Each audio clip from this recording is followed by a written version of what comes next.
Hello, hello. Welcome to Postpartum Perspectives, everyone, the place to come to find all things postpartum and newborn related. I'm one of your hosts, Julia Kavanaugh, and I am a birth doula, postpartum doula, and newborn care specialist. And Nancy is your other host, but also let me tell you that I am one of the teachers at Postpartum Doula Academy. Yes, and Julia is actually the only teacher who knows anything at Postpartum Doula Academy. I Oh, am not a postpartum doula, and although I do teach the newborn stuff at the academy, I don't delve into the postpartum stuff. So yeah, that's all Julia, and she does a magnificent job. Anyway, my name is Nancy Ham, and I am Gentle Ventures Training Center. I do the teaching there. I do in-person and online teaching. And we are so happy to have you here today. yeah, yeah. We have a really divisive topic today, guys. Sleep training. Um, there's the camp that's super for it, there's the camp that's super against it. And today, Nancy and I are going to be advocating for both of those camps. So Nancy's going to be the voice that is expressing pro sleep training. I will be advocating for the anti-sleep training, and it doesn't necessarily reflect our personal views. We both did our own research, and we have our own research to back up the claims that are going to be expressed today. So it should be it should be exciting. Get ready for a wild ride. Yeah. All right. And I have to also say that we are not going to go into cry it out. I think Mm, both of us do not agree with that. yeah. And although I will mention it a couple of times, because I think there are a couple of times when crying it out is literally the only way to accomplish what you need to do. Yeah. But neither one of us advocate for crying it out in general. Yeah. Okay, are we ready Okay. to start? Yeah. So Nancy, do you want to open with like why sleep Okay, training is beneficial? okay, I will open because I really love sleep training. And I love sleep training so much that I have been doing this for 30, I've been, I've been doing it for 30 years, and I have been in the field for 33 years. So I'm kind of like 3 years out. I'm doing just the training now. But in my 30 years previous, every one of my babies, with a couple exceptions, were sleep trained, sleeping from 7 a.m. to 7 p.m. before I left the job Wow. without waking. And the couple exceptions were that one baby just, he wasn't mentally or emotionally ready to do anything like this. Okay. And I just didn't want to push him. Mom wanted me to push him, and I was like, no, I can't push him. He's not ready for this. And were a couple of times that I only went in for jobs for a couple of weeks where sleep training would not have been applicable. How So did you know that he wasn't ready emotionally and mentally? Like, how could you tell? there were signs like he would never have eye contact. He didn't Mm, like being held. There was signs there that were not normal baby signs. He did things that he wasn't up to date with his motor skills, things like that. There was something wrong with this baby. okay. And Okay. so I knew that this was a baby that should not be sleep trained. And then after I left and I wouldn't do it, she had somebody come in and they tried to force the baby, and it just never really worked. So, Okay. yeah, Okay. Yeah. yeah, I really believe that in all of this that we're going to talk about, I think that we have to look at the emotional and the mental uh, capabilities of the babies also. Well, good, because Uh-oh. representing the side that is anti-sleep training here, that's in, that's something that we can both agree on, right? The Well, yes, to a certain extent, but I think I know what you're going to come up with, so I'm going to just hold back on that. Yeah. Well, so the So, in this thinking, it's taking into account the infant's biological and developmental needs is important, right? Um, but something that sleep training isn't really factoring in is that frequent waking is normal in the animal kingdom. Infants have an immature nervous system and they have small stomachs. So, night waking is nature's way of saying it's time to eat, it's time to check to make sure our caregiver is there, and it actually helps prevent against SIDS and it supports the mom's um, milk production because it encourages breastfeeding. and this is all true up to a certain age. For as far as I'm concerned, by Yeah. the time they're, say, 10 to 12 weeks old, they have the capabilities to sleep from 7 to 7. 10 to 12 weeks old, the capabilities. Okay. Capabilities. It doesn't mean that uh, that they're going that the client, the parent, we'll say the parent, I won't say the client, I'll say the parent. The parent Yeah. is going to allow that, but they can be sleep conditioned so that they sleep that long. And so they have enough food during the day so that at night they've already had all the calories that they need and they can sleep longer. There's no reason for them to be up eating. And let's just remember too that when a baby sleeps, that's when the brain development takes place. That's when the Mm, memory gets better. That's when all these things, the brain has a chance to incorporate everything that it's been learning throughout the day. And so babies mm, that don't sleep well may be a little bit behind on their developmental milestones. They may be. And I sense. see babies all the time that don't take good naps and don't sleep well at night. It's like a vicious cycle, and it's not good for the baby, but it's even worse for the mother because not only is she stressing out, but she's not getting any sleep and any rest either. I mean, yeah, that's, but this is a very short, period of time in the grand scale of things. You tell And that to a mom who hasn't slept for a week. You tell that to her. You tell her that this is just a short period of time in the scheme of things, and she's going to look at you like, what the heck are you talking about? I'm exhausted. I cannot even see straight. I am in well, postpartum depression. Come on, give me a break. and that's where it takes a village. Like Gabor Mate, who is an expert in the field of human attachment, talks about how important it is to attune to our children's needs and be there when they express that there is some kind of emotional distress. And it might not be convenient, but it is the way to ensure that they know, oh, I'm taken care of. For example, Nancy, how would you feel? And this is, I got this from Gabor Mate. Um, how would you feel if you were crying and you came to me and you asked me for help and I ignored you? Well, You, first of all, you can't compare a 70-year-old woman with a 7-day-old baby. There is just no comparison. There's no comparison. A baby can be conditioned to literally ask for needs and have them met, Mhm. or ask for needs and have them ignored. So it Yes. depends on what the client, what the parent wants. Now, most people want their baby's needs met. Yeah. But most people do.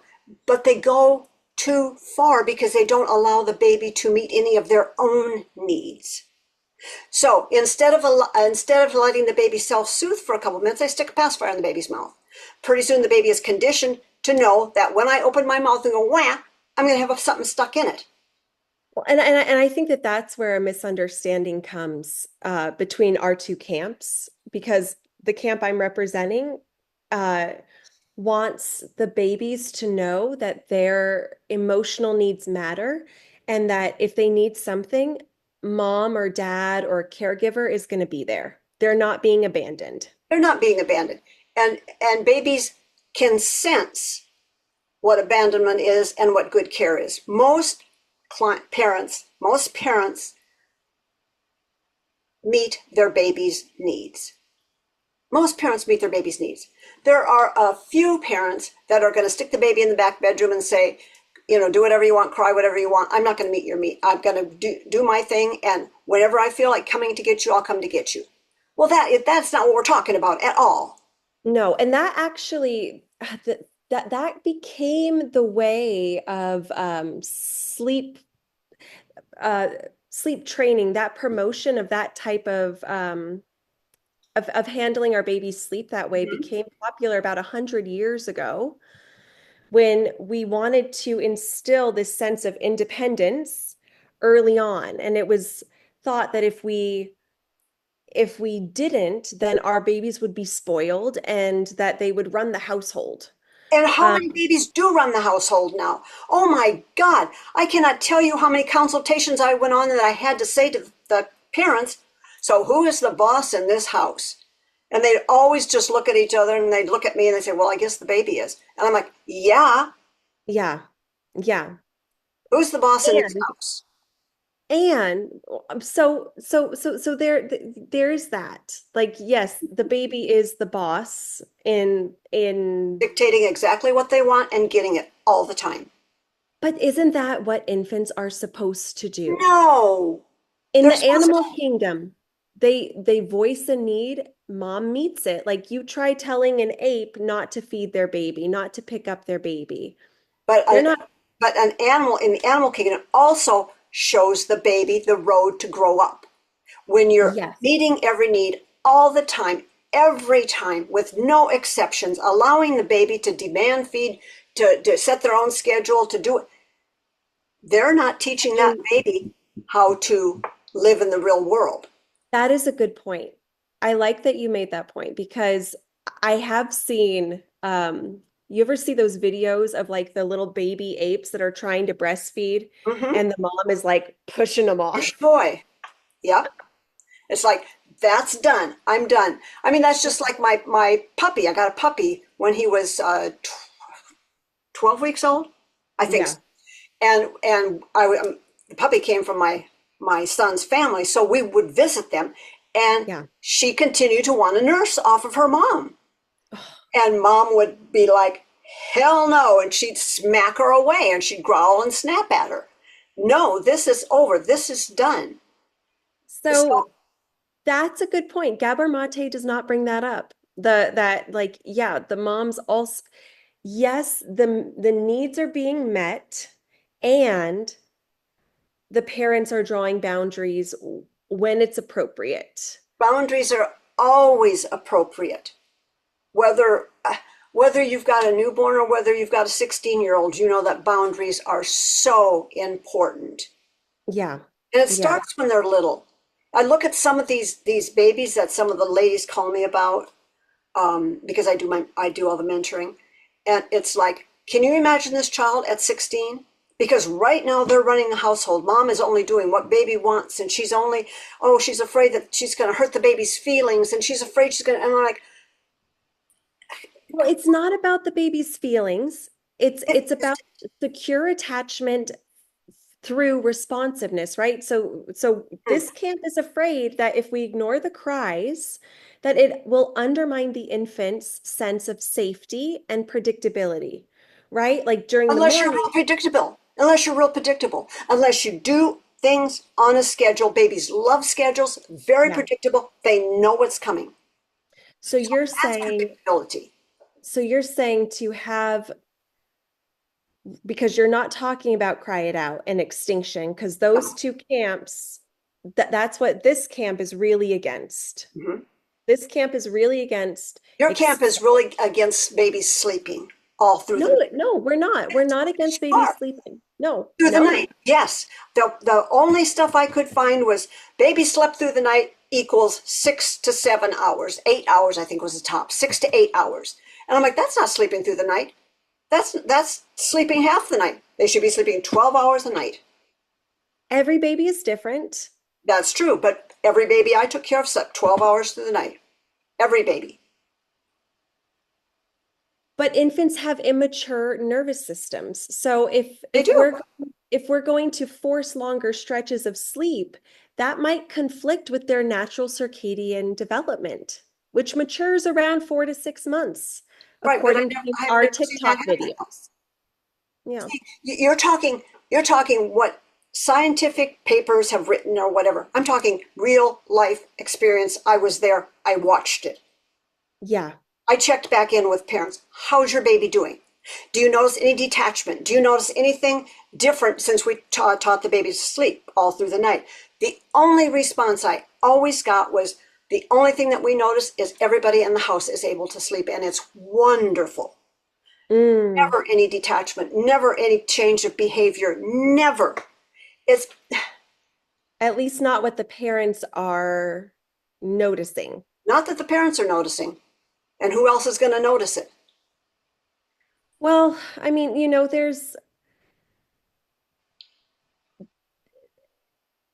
I was listening to Mel Robbins talk the other day, and she was talking about an incident that happened to her when she was a young girl, and it was really traumatic.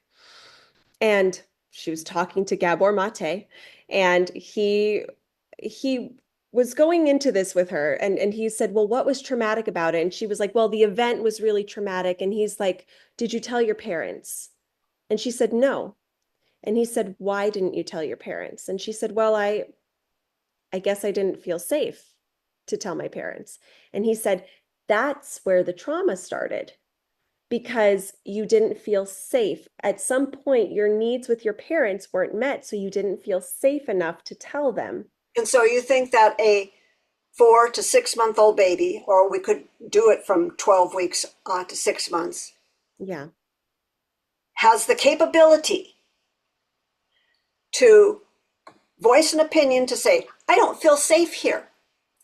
When they're just happy and smiling during the day and sleeping all night. And it's just like an idyllic thing that's going on because babies are on a schedule. They're If doing, they're happy about it, it's good. But there are babies who like cry bloody murder when they're put down. I but see that, these moms on TikTok. oh, of course. And that's because they're being put down at 10, 11 o'clock at night. If they put them down when their circadian rhythm tells them to be put down, which is between 6 and 7:30, they would not have those problems. If a baby is crying when you put them to bed, you're putting them to bed too late. Hello. Well, I don't have feedback about that. Good. I'm glad. I'm going to look and see what else I've got. As far as I'm gonna bring, oh, how about this oh, point? okay. Stress and cortisol. I know that, Yes. I've got some notes on that right here. okay. So my camp says we talk about babies that are left to cry. So I know that you are not a proponent of cry it out. But there are, like the Ferber method. That's not cry it out, but it does leave babies to cry for an extended period of time. Yes, it does. So studies show that babies left to cry experienced elevated stress hormones even when they appear to self-soothe, which might actually be a signal that they are giving up signaling for help. Um, boy, I wish I had known you were going to bring that study up because I have also got a study that they took babies and put them in a different situation, a sleep lab with their Yeah. mothers, Yeah. and did the cry it out method. And they said that the cortisol levels did not change from the time that they started the crying out till the time that they were done sleeping. But during the whole test, the cortisol levels never changed. Through the whole thing, even when the babies were sleeping all night, the cortisol levels still stayed high. And they think it was because they were in a sleep lab instead of in their own bed situation. Oh, So, yeah, interesting. that is really interesting. But what Mm. else I found out was that, and we know this, babies that are overwhelmed, overtired, if they're getting too much, not enough sleep, their Yeah. cortisol is going to go up. And They're so, stressed because yes, that's the stress because hormone. that's a Yeah. stress level, is the cortisol is going to go up. So in order to keep that cortisol down, we've got to have our babies sleeping. We Yeah. can't we can't do this 30 and 40-minute nap thing during the day and then think the baby is going to be fine. Babies don't take naps so they can be happy. Babies take naps so that their brain can develop and they can grow. And so when they don't get that, the cortisol level goes up, the babies get crankier, and it's a vicious cycle. They've got to have that sleep. That sleep is so important, even if we have to force it on them. My Well, opinion. I've seen I'm now my camp, we really go to TikTok a lot. Yeah, We your go to camp needs to TikTok stay a out lot. of TikTok. Well, but there are some doctors on TikTok. Yeah, there's some crazy friggin' doctors on TikTok. I have a mother who is actually following TikTok instead of her NCS. Yeah. That baby is such a, excuse my Mm-hmm. language, that kind of mess Yeah. that she is impossible. She only contacts sleep because TikTok said that was the best way to do it. So now mom has got to crawl into bed, into the crib with the baby while the NCS is in the bedroom because she doesn't want the NCS to do the contact sleeping. So she's crawling Oh. in the crib with the baby at night to sleep, and the baby's still not sleeping. Well, I wasn't sleeping Oh. if my mother was in the crib with me, but Wow. cortisol has a lot to do with this. Sleep is so essential. Sometimes as parents we have to do what needs to be done, not what the baby wants to do. Babies don't know what they need. Babies know, Ah. no, they My do camp not. would really disagree with that. Oh my God, they're newborns. They have no idea what's happening. They have no idea They have what keeps their cortisol biology. down. Biology tells the babies what they need. Oh, Biology says I'm hungry. Biology says I need closeness. Like, right? yes, And yes. even if I you will go agree with that. and even if you go to the babies like pre the Dunstan baby language, Language. Hmm. there are five sounds that babies make before every cry, Right. which would imply that even if the baby doesn't mentally know what they need, their body knows what they need. So if they're hungry, their tongue's going to look for a nipple. So they're going to go, "Mwah." If they're tired, they're going to make a yawning sound. So it's, oh, right? Right. So in a way, babies do know what they need. In a way, in a way that is nature, you know, Yeah. like, but they don't know I need to be on a schedule. I need more than a 30-minute nap in the afternoon. They wake up from their nap and they want to be up. Oh, my baby wants to be up. I guess I'll just keep them up because they know what they want. Hell no, they don't know what they want. They need an hour and a half nap. What if they wake up and they're happy? They Like don't. after the They don't. Julia, how many babies have you taken care of that have taken 30-minute naps in the afternoon and they wake up happy? one. Well, then you're lucky because I have not had that. They're He was always a cranky, 3-minute they're napper. impossible. They're like, mom's like, oh my God, what do I do with this child now? Because she's so cranky. And I'm like, you should have left her in the bed. She should have been left in bed so she could fall back to sleep and sleep another hour. See, a lot of parents in my camp that I'm voicing right now would say, I left my baby to cry, and they just cried. They cried for an hour, and all I've got now is a tired, angry baby. Okay, they have a tired, angry baby because the baby is smart and babies are smart. I will admit that. Yeah. Babies are very smart. They know who's going to do what for them. If I was there Mm, taking care of a baby, they would know, oh, she's not going to get me. I might as well fall back to sleep. If mom is there, they know, oh, mommy's here. She'll come get me. And they will cry until that happens if they know mama's there. what about the argument that babies' brains don't fully develop, right? The part of their brain that is responsible for emotional regulation, Mhm, the prefrontal cortex, mhm. does not really develop. I mean, it takes a very long time for it to develop over our lifetimes. Um, but when they're under a year old, it's very underdeveloped. So babies rely on co-regulation. What Ba- what does your camp think about that? okay, I have always, and I have done research on it. I believe this, most people don't. Babies do not have emotions for the first few weeks of life. Maybe even, well, not months. I would say the first few weeks of life. They Okay. don't have emotion.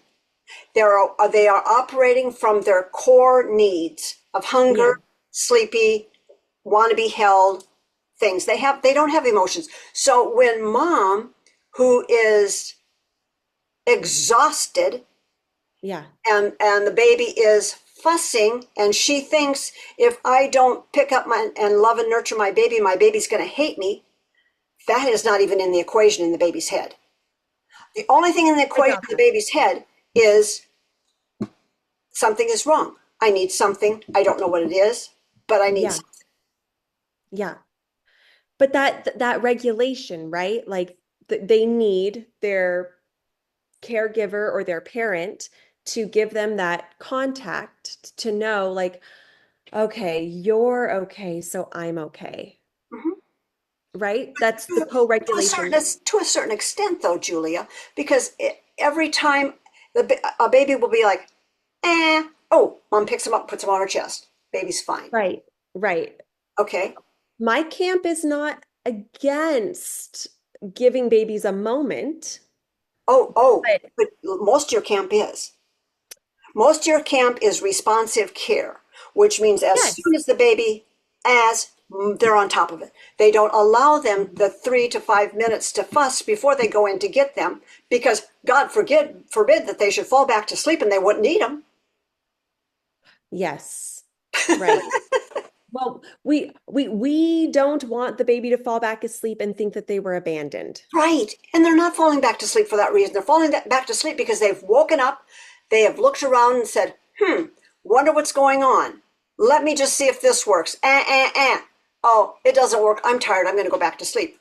You've already And taught. maybe that's the key too. If the baby goes back to sleep in that amount of time, that Yep. short amount of time, then their needs are met. Their needs are met. Yeah. Babies are going to make noises and cries for no reason, only because they opened their eyes and looked and thought, oh, I'll try, give this a try. Worked one time before, somebody came and got me. Yeah. But Yeah. if you continue to do the 3 to 5 minutes and then maybe stretch it a little as they get older, pretty soon you've got a baby who self-soothes. So instead of waking up and crying, they wake up and they look around and they're like, yeah, I'm not really ready to get up yet. And they connect those sleep cycles and go back to sleep because that's what they're used to doing. That's what they've been Okay. taught to do. So your camp is not really advocating for long stretches of uh letting them figure it out. Your camp is advocating for short stints to see how they can navigate it and then going in. Correct. Correct. I mean, Okay. basically, days are a lot different than nights. We know that. So Yes. for days, that's exactly what I do. I'd give them 3 to 5 minutes when they're like newborn. Yeah. And if they don't go back to sleep, then I would go in there and I'd pat them or maybe jiggle the bassinet a little bit. I wouldn't pick them up. I would just let them know somebody's there. And Yeah. generally they'll go right back to sleep.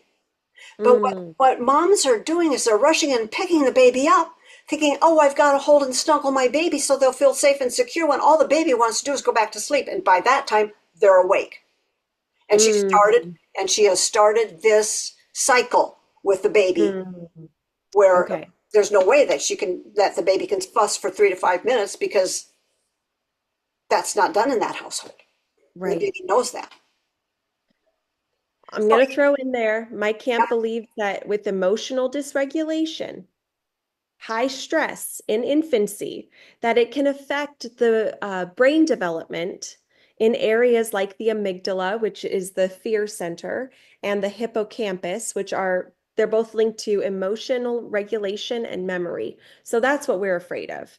okay, We're afraid that the cortisol, the high stress, is going to affect our baby's brain development, and we it's don't not. want It's not. I mean, like you can go back through history and see it doesn't affect it. And well, depending on who you're looking at, some people, and here's the thing, and yeah, and here's the thing, and I've always said this: yeah, whatever you want to find on the internet, you can back it up.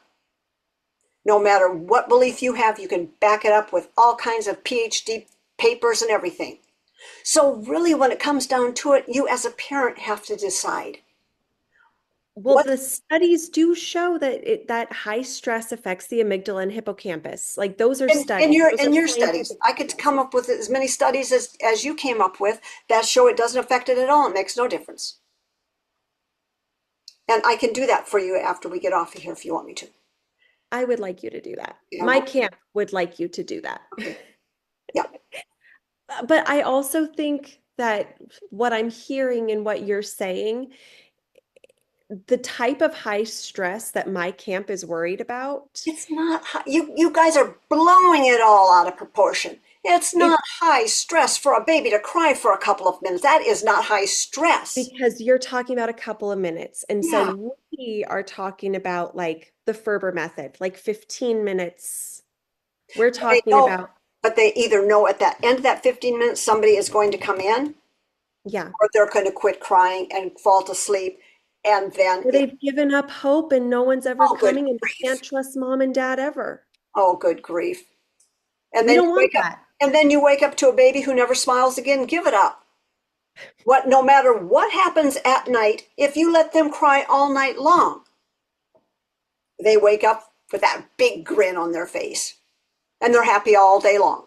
And it's just, I don't, honestly, I don't get it. I don't, and I think it has a lot to do with this emotional thing that we're kind of messing around here with, because I don't believe that emotions play a big part in a baby's. I think it's mostly the innate nature Yeah. of them just crying because, but I don't think they feel neglected or rejected or anything else. I think they just feel like, well, that didn't work. Guess I'll go to sleep.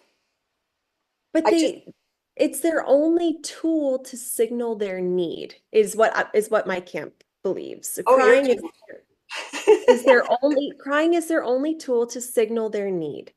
So if which whether that's like hunger or discomfort or closeness and my camp feels like all these needs are valid they are valid, and that but that because doesn't, go ahead. oh and because crying is their only mode of communication when Mhm. they're under before they have words, um that it's our job if we want secure attachment, if we want them to know that they're safe, it's Okay, our job to meet those needs. so you would, if you have, let's just say that you've got this baby, Okay. Julia, you've got this Okay. baby, and this baby is fussy, so you contact sleep this baby. Okay. And the next time you go down to put that baby down, the baby fusses. So you pick it up and contact sleep again. Baby sleeps Mm. fine. We continue this. And I leave it there. And we continue And this. And just 6 months later, yeah. you're still contact sleeping this baby and you're not getting a good night's sleep. The baby does not know how to sleep because how you teach a baby to sleep is what they're going to take through their adulthood. How you teach them to sleep. The babies know how to sleep. They don't know how to get to sleep and to stay to sleep. So we have to teach them to connect their cycles and to sleep on their own. There's nothing wrong with contact sleeping every once in a while. I encourage it, definitely encourage it, but not every time, because then you are creating a baby who doesn't know how to sleep on his own. And moms say, "Oh, they'll outgrow it." Yeah, really? I did see some moms on TikTok in my camp who say that their baby just started like they never sleep trained their baby, Mhm. and their baby finally slept through the night on their own at 8 months. Well, wouldn't it have been nice if they would let that baby sleep through the night on its own by 12 weeks? Because they Oh, have the same capabilities at 12 weeks. wow. They don't lose weight. Their disposition does not change.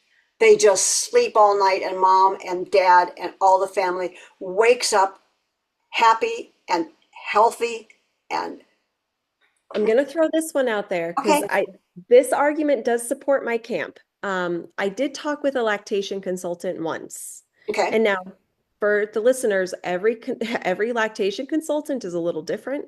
Mhm. So this person's beliefs do not reflect another lactation consultant's beliefs. But her beliefs, what she said was that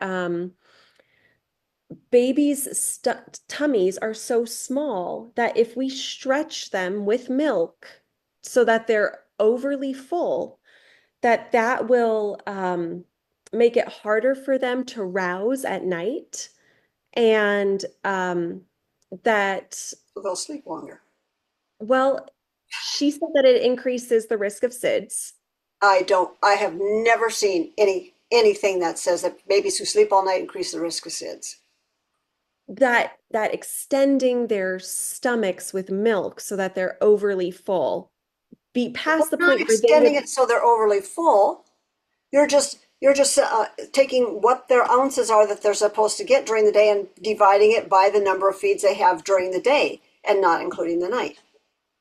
My camp believes that you should feed the baby on demand. I know your camp believes that, and I feel so sorry for your camp because now you got a camp of women who are totally devoted to nothing but taking care of their babies. And their life is more than that. Life is more than that. Life is more than just taking care of your baby. Not that that isn't important. Please believe me, because I definitely believe that that's one of the most important jobs as we as women have, is taking care of our babies. But onto man, that's really setting yourself up for no free time to do anything for yourself, because you never know when the baby's going to demand a feeding. It is hard Ah, for my camp. Like yeah, we it's know really hard, hard. but we also feel like, we chose this, and we want this. We want to raise our babies to know that we are always going to be there for them. And you think moms that put babies on a schedule and let them sleep through the nights, those babies don't think that their mom is always there for them? We are concerned, my camp is concerned that if the baby has experienced crying themselves to sleep. No, we're not talking about crying it out. We're not talking about any of that stuff. We're Well, just talking, even if it's 5 minutes, even oh, if it's 5 minutes, geez. they cried themselves to sleep, and that we are concerned that that means that they cried themselves to sleep because they realized that we were never going to come. And Wow. and I we feel also sorry for don't all you want. moms. I feel real sorry for all your moms. I really do. Because that's not what motherhood is about. And that does not make for a joyful motherhood. It makes for a Mm, very stressed out mother who's always worried about if her baby's stressed out, and is her baby loving her, and does her baby think she's neglecting her, and can she do this? Can she quickly take a shower? Because the baby might cry and the baby will think she's being neglected. Oh my goodness, that leads to so many things that just make, when I go on a job, I want to see an empowered woman when I leave. I want to see somebody who knows that she can take care of this baby and knows that this baby is going to be doing this and happy as a clam. And mom's happy as a clam. That's what I want to see. I don't want to see stressed out moms and what you call happy babies, that I say are babies that are just in control and it's making everybody's life miserable. yeah, yeah, Yeah. I yeah, I I'm pretty hear you. I'm pretty I'm pretty firm about that statement, I Yeah, think. yeah. Um, my camp would say that because we are close with our babies and we sleep, most of us sleep like right next to our babies. It We feel calmer having our babies right there with us because we can hear them breathing, and it's just as much for them as it is for us. Yeah, here you are in the marriage bed Mm. with your husband, who would really like to snuggle and cuddle you and maybe even have sex. And maybe you've already kicked him out of the bedroom because he's too much of a, and you want your baby next to you. Come on, give me a break. Give me a break. There's a place for babies, and it can be in a crib alongside the bed. That's fine. But we shouldn't go We into, like that too. We don't mind that. We like that. We like the crib right next to the bed. we're supposed to be talking about sleep training. Not Oh, co-sleeping. We better not go into co-sleeping or this will be a 2 hour oh yeah, yeah, podcast yeah. instead of, Okay, I think the takeaway from like our well, before I get to take like what is there anything that your camp really wants I have to to look at my notes a minute because yeah, take a moment. Take a I have moment. so many that it is, well, I think I've just lost them. Just a minute. Oh, there it is. Um, yes, linking sleep cycles. Yeah. That's when this big sleep issue starts. Okay. When parents do not allow babies to link their cycles of sleep. When you get a baby home from the hospital, and probably for the first at probably 4 weeks, maybe even 6 weeks, they have their hour and a half naps, and then they get up and eat, and it takes about an hour or so, and then they go back to sleep and have another hour and a half sleep. But somewhere in that time, they start waking up at the 30 or 40-minute mark. Yeah. And that's because their brain is maturing and they're not connecting their sleep cycles anymore. That's when the big problem begins with sleep for babies, because mom will rush in there instead of allowing that baby, just give that baby time to go back to sleep. Even if you have to stand by the crib and jiggle the crib or pat the baby or shush the baby, but not pick up the baby, and try to connect that sleep cycle. If they can just do that part of it, they're going to have a baby that sleeps much better. Maybe they won't sleep all night, but maybe that baby will learn to connect the sleep cycles so they'll get a good 8 hour stretch out of the baby. Oh, So sleep cycles are one of the really big reasons why um, we like to have babies on a schedule. So okay, it's not time for you to be up yet. It's time for you to still be sleeping. And there's really never a time for a baby to be up at 30 minutes after they go down for their nap. They're not going to wake up happy. Like you said, you've had one baby that did. I I've had never, one baby who did it. yeah, I mean, she was mad. She was like, "Come get me." But after I got her, she and she was was like, happy for the rest of her cycle. for the rest of this, and she was up for her wake window. Yeah. Yeah, there's Yeah. very few babies that are like that because they need that sleep. They have to have that sleep for their brain to develop, for their growth to She was happen. a 13-hour sleeper at night, though. Yeah. She was a huge like she slept all through the night. She was a big night sleeper. So, Does your group know about this? uh, we've not discussed this. Sorry. A Wait, 13-hour baby sleeper. Julia came out there. No. Um, but my camp really, okay, like I think where we can agree is that what you're saying is you can attend to the baby's needs, but give them Give them some room. minutes Yes. Give them a to little bit of room see to grow. to grow. Okay. Okay. And my group is still nervous about that, but Because you what want to we're control everything your baby does. oh, That's that's that's interesting. the difference. Your group wants to control your baby. You want to control You your feel like you want to control the baby. baby. No, we want You to teach want the to baby. We want to schedule. teach the baby how to sleep. You want to control the baby well, you want the baby to control you more, but maybe that's a better way to put it. You want the baby to control you. You don't ever want to control your baby. That's a better way to put that for you. You don't Yeah, want yeah, to we control your want baby. You want your baby to be the boss of what that baby wants. And that baby has no idea what they want. They're only a baby. we believe in treating babies like full I adults know, who are what in a foolish infant bodies. concept. What a foolish concept to treat a baby as an adult. What a foolish concept.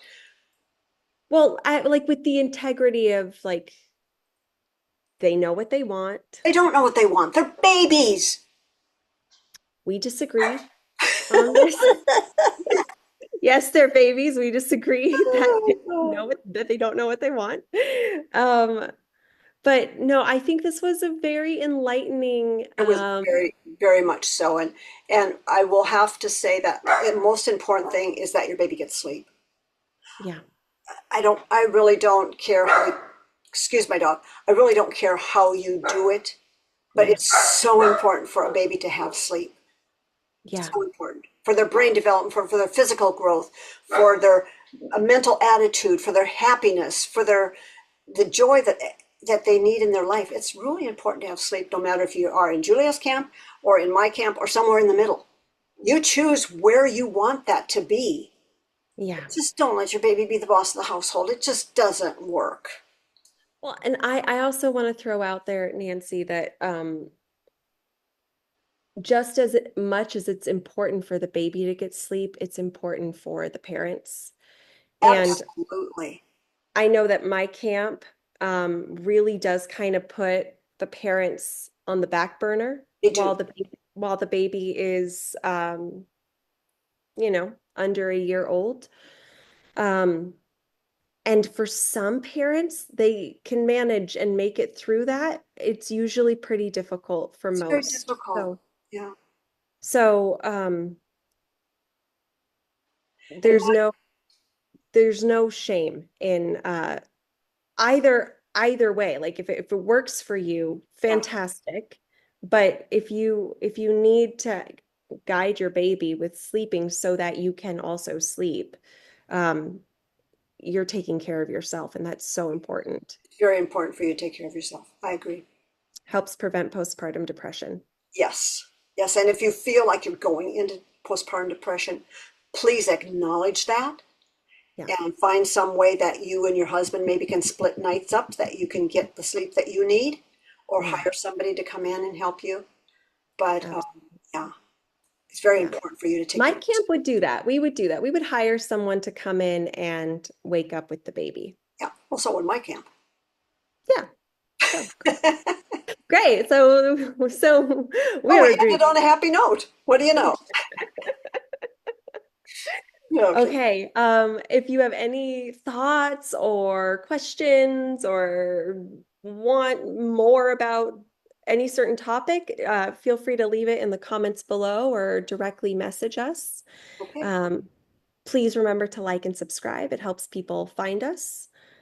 And you guys have a wonderful day. Absolutely. You too. Bye.